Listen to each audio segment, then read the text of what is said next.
बात हो रही है पाकिस्तान सुपर लीग सीजन 10 की। कल मैच था कोयटा ग्लेडिएटर वर्सेस पेशावर ज़ल्मी, जो कि कोयटा ग्लेडिएटर ने 64 रन से ये फतह समेटी और अपना नेट रन रेट भी बेहतर किया। पॉइंट तो गेन किए दो, लेकिन नेट रन रेट जो कि बहुत मैटर करता है, एंड पर आकर माइनर सी नेट रन रेट पर कोई टीम बाहर हो जाती है, कोई क्वालिफाई कर जाती है, तो उस हवाले से भी ये बड़ा अच्छा है। अगर पॉइंट्स टेबल की बात की जाए तो इस्लामाबाद अगेन टॉपर है, लाहौर दूसरे नंबर पर, अब तीसरे नंबर पर कोयटा ग्लेडिएटर आ गया, क्योंकि उसने 5 मैचेस के लिए 3 जीते, 2 हारे और 6 पॉइंट्स के साथ जो है वो इस वक्त तीसरे नंबर पर है। चौथे पर कराची चला गया, क्योंकि उसके मैचेस 6 थे, पॉइंट्स ऑल दो सेम है 6, लेकिन मैचेस 6 के साथ उनका नेट रन रेट भी माइनस में है। उसके बाद पेशावर 5वें पे है, 6 मैचेस खेला, 2 जीता है, 4 हारा है, 4 पॉइंट्स के साथ वो 5वें। और मुल्तान सुल्तान 6 खेला, 1 जीता, 5 हारा, -1 का नेट रन रेट, 2 पॉइंट्स के साथ वो टेबल के सबसे एंड पर इस वक्त मौजूद हैं। और मुल्तान सुल्तान की चूंकि बात करें तो पेशावर की बैटिंग पे आने से पहले जरा मुल्तान सुल्तान वाला मामला जो है उस पर सलमान भाई का कमेंट ले लेते हैं। सलमान भाई, अली तरीन साहब और मुल्तान सुल्तान की जो इंतजामिया वो खासी नाराज दिखाई दे रही है। पीसीबी ने कहा है, PSL इंतजामिया ने कहा कि हीट वेव की वजह से मुल्तान में वो मैचेस कराना मुश्किल हो रहे थे। कराची ने यहाँ से ट्रैवल करना था मुल्तान के लिए, फिर जाकर मैच खेलना था, तो ये इसलिए थोड़ी सी मुश्किलात आ रही थी, तो हमने ये शिफ्ट कर दिया लाहौर में, और वो भी अच्छे खासे गर्मी में है, डबल हेडर करवा दिया 1 मई को, और दोपहर 3 बजे ये मैच है। तो ये थोड़ी सी मिस मैनेजमेंट हो गई है PSL इंतजामिया की जानिब से।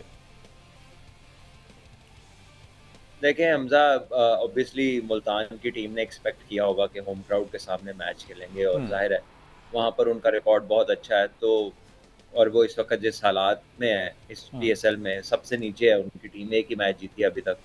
तो जब से PSL स्टार्ट हुई है उनके लिए कोई अच्छी आइडियल सिनेरियो नहीं बना, और उसके दौरान अगर वो एक आधा होम मैच उनका चला जाता है तो फिर जाहिर है आपको समझ आता है कि व्हाई दे आर वरीड। बाकी है कि PCB ने भी लॉजिस्टिकली देखना है, क्योंकि देखे इसमें number of reasons can be possible के जिसकी वजह से ये चीज़ हुई है। एक तो आपने हीट वेव का बताया जी, फिर शायद 2 क्रू पूरे करने हैं, वो कब तक होंगे या क्या उसका इशू है, मुझे उसके बारे में पता नहीं है, क्योंकि कुछ लोग ऐसे भी हैं जो ओवरसीज आए हुए थे और जो अब यहाँ से वापस गए हैं during whatever the reasons are. अभी जो भी पाकिस्तान का कॉन्फ्लिक्ट हो रहा है, अल्लाह ताला उसमें सबके लिए अच्छा करे, हालात के लिए क्या बनता है, इंडिया के साथ जो भी स्टैंड ऑफ है आपका। सो मुझे एग्जैक्टली नहीं मालूम है कि क्या इसकी रीजनिंग है, but on the face of it heat भी बहुत ज्यादा है, और बहुत सारे लोग जिन्होंने पिछले मैचेस मुल्तान में किए हैं और वो रात के किए हैं, वो कहते हैं कि ऐसी गर्मी कहीं नहीं है, लाहौर में भी नहीं है, ना कराची में है, जो मुल्तान में गर्मी है। तो जो अगला मैच जो चेंज किया है PCB ने, वो मुल्तान में डे मैच होना था।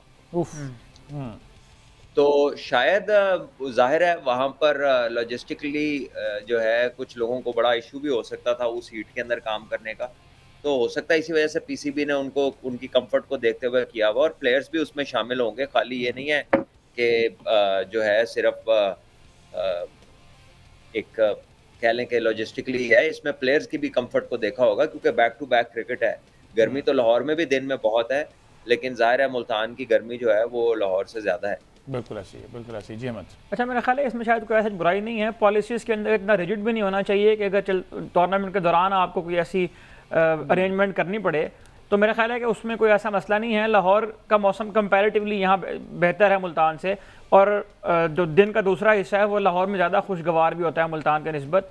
तो जो असल प्रॉब्लम मेरा ख्याल है लाहौर मुल्तान सुल्तान के ओनर को हो रही है, वो ये हो रही है कि उनकी जो कंडीशंस के साथ हम आहंगी है वो मुल्तान में ज़रा ज़्यादा बेहतर है लाहौर के निस्बत। रिकॉर्ड क्या है वैसे मुल्तान का? देखिए मुल्तान के अंदर तो बहुत ही शानदार रिकॉर्ड है। जो आखिरी 12 मैच उन्हें खेले उसमें से वो सिर्फ 3 मैच वहाँ पर हारे हैं। अच्छा। और जो पिछला सीजन था उसमें भी मुल्तान में उन्हें सारे मैचेस जीते थे। मोहम्मद अली की भी 19 में से 13 विकेट जो हैं मुल्तान की 25 पर थी। तो यकीनन वो उस होम एडवांटेज को इस्तेमाल करना चाहते हैं जो बाकी टीमें, कराची किंग्स की टीम ने अपने होम में मैचेस खेले हैं, लाहौर ने अपने होम मैचेस खेले हैं, इस्लामाबाद यूनाइटेड जो है वो पिंडे में सारे मैचेस खेलती है, तो वो अपने उस होम एडवांटेज को इस्तेमाल करना चाहते हैं। लेकिन मेरा ये ख्याल है कि ये अब जो 6 मैच उन्हें खेले हैं अब तक, उनमें से मुल्तान में जो 2 मैच उन्हें खेले उनमें से वो 1 जीते हैं और 1 हारे हैं। तो शायद ये मेरा ख्याल है कि इस वजह से उनको थोड़ा ये बुरा लग रहा होगा इस टाइम के ऊपर आके। अदरवाइज़ मेरा ये ख्याल है कि पॉलिसीज़ के हवाले से इतना रिजिड नहीं होना चाहिए। ये PCB का बहुत मुनासिब फैसला है। अगर हीट वेव की वजह से या बेटर अगर उन्हें सहूलियात देनी है तो उसकी वजह से कजाफे में अगर मुंतकिल किया जा रहा है मैच, तो इसमें कोई बुराई नहीं है मेरा ख्याल है। अच्छा, वापस आते हैं जी पेशावर की बैटिंग पे। सलमान भी दोबारा से टॉम कॉलर जो है वो कल नहीं चले, सिर्फ 1 मैच चले हैं, और 1 मैच में उन्होंने बताया कि जनाब मेरी इतनी सी इंक्लूजन थी और उसमें मैंने कामयाब करवा दिया। अगेन 5 रन पर आउट हो गए, उसके बाद हारिस 17 पर आउट हो गए, हुसैन तलत ने अच्छी इनिंग्स खेली 39 रन की, अब्दुल समद समद पर बहुत सारी बातें हो रही हैं कि अब्दुल समद अगर 100 मैच देंगे तो 100 में से अगर 3-4 चल जाएंगे तो वो कहेंगे, उनका एटीट्यूड ऐसा बताएगा जनाब मेरे से सीनियर कोई प्लेयर कोई नहीं है, मैं सीखा सिखाया हूँ, और बाकी मैचेस वो कहीं पीछे डाल देते हैं। तो पहले अब्दुल समद पे कमेंट करते हैं, फिर कॉलर की बात कर लेते हैं।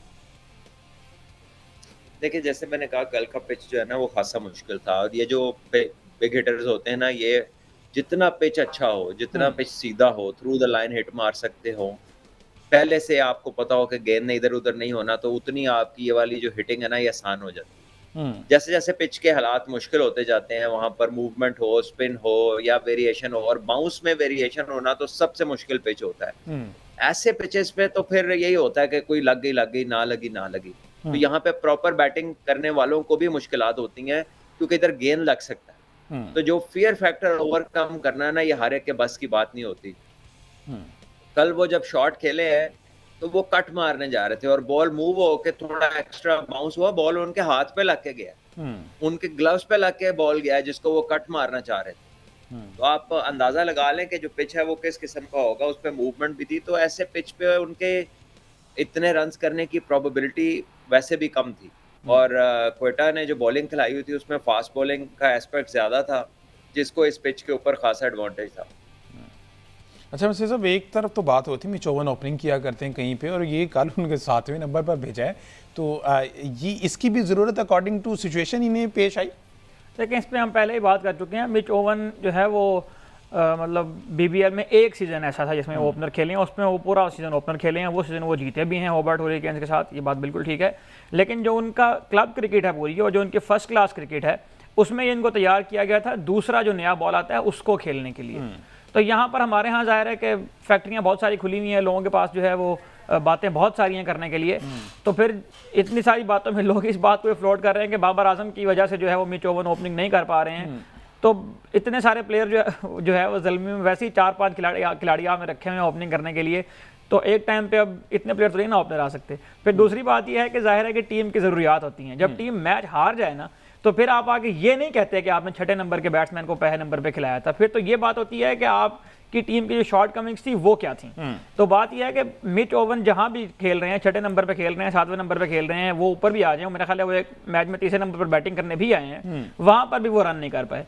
तो मामला ये है कि जब प्लेयर क्लिक ना कर रहा हो, तो फिर यहाँ पे लोग अपना एक एजेंडा जो ड्राइव करने के लिए, उसको चलाने के लिए कहते हैं कि बाबर आजम की वजह से इस तरह के प्लेयर जो है वो परफॉर्म नहीं कर पा रहे हैं।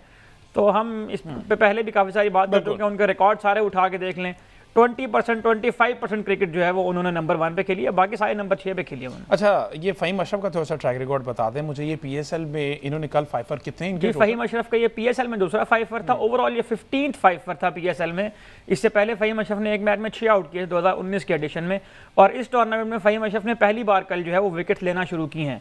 तो क्वेटा ग्लैडिएटर्स के लिए भी ये बहुत अच्छा है, और क्वेटा ग्लैडिएटर्स अपनी इस बॉलिंग को जो है वो स्ट्रेंथ के तौर पर इस्तेमाल कर रहे हैं बाकी टीम्स के अगेंस्ट। अच्छा, और फ़हीम को कंटिन्यू करेंगे या फिर ये इस कंडीशन के अकॉर्डिंग ही फ़हीम चले, वरना देखें अगर इस तरह की कंडीशन है तो फिर तो मेरा ख्याल है कंटिन्यू करना चाहिए। बिल्कुल। सलमान भाई, फ़हीम अशरफ के बारे में क्या कमेंट्स है आपके?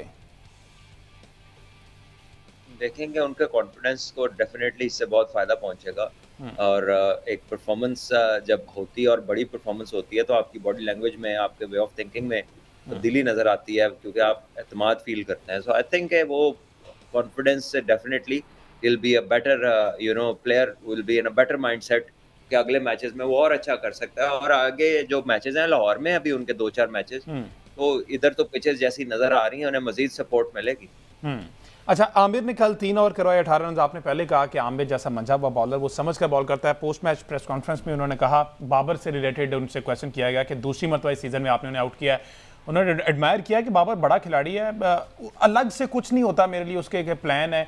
लेकिन on the other hand Babar शायद प्रेशर ले जाते हैं कि उन पर एक जो फैंस में एक चल रही होती है बात कि जनाब बाबर वर्सेस आमिर, तो उस चीज़ का मेरे ख्याल बाबर वैसे तब बहुत ज़्यादा सही साहब सेंसिटिव हो गए, बाहर की बातों को बहुत ज़्यादा फील करने लग गए हैं। तो ये सलमान भी प्रेशर होता है वैसे एक बॉलर का, जिससे आप मुसलसल आउट हो रहे हो?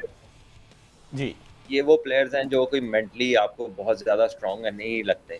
जब आप इनकी गुफ्तगू सुनते हैं या इनको आप देखते भी हैं, तो they are caught up in what is being said around. तो सोशल मीडिया पे इनका एक्सपोजर इतना है, आप दे आर एवरीवेयर, हर मीडियम के ऊपर, हर प्लेटफॉर्म के ऊपर, हर जगह लोग बात कर रहे हैं, और ये भी वहां पे मौजूद हैं, ये सारी चीजें देखते हैं। ठीक है ना, कोई ऐसा तो नहीं है कि जो अपना फोन साइड पे रख देता है, हाँ यानी जी, ये बिल्कुल देखते हैं ऐसे ही। सारे। हाँ जी। और उसका इन पे इफेक्ट होता है और वो इफेक्ट नजर भी आता है, लेकिन बाबर का इशू वही फिलहाल आ रहा है कि ये थोड़ा बहुत जो है ना फ्रंट फुट अक्रॉस जा रहा है। हम्म। ठीक है, वो पिछले गेंद को खेलते हुए भी जा रहा है, वो अगले गेंद को खेलते हुए भी जा रहा है। तो जितने भी लेफ्ट आर्मर्स ने इनको इस सीजन में बॉलिंग की है, मीर हमजा ने पैड पे मारी, पायर ने आउट दिया, ओवरटर्न हुआ। लुक वुड ने पैड पे मारी, डिसीजन हुआ, ओवरटर्न हुआ। आमिर ने मारी, डिसीजन हुआ, ओवरटर्न नहीं हुआ। हम्म। इस दफा वो आउट ही निकला। हम्म। ठीक है, लेकिन गेंद तकरीबन एक ही तरह के तीनों उन्होंने खाए हैं और पहले पहले ओवर में खाए हैं, पहले दूसरे ओवर में, हम्म। नए बॉल के ऊपर। हम्म। तो ये एक चीज है जिसको specially against the left arm in swinging delivery has to see कि बॉल अंदर आ रहा है तो फिर टांग फ्रंट फुट थोड़ा सा ओपन हो ताकि आप उस गेंद को खेल तो सके।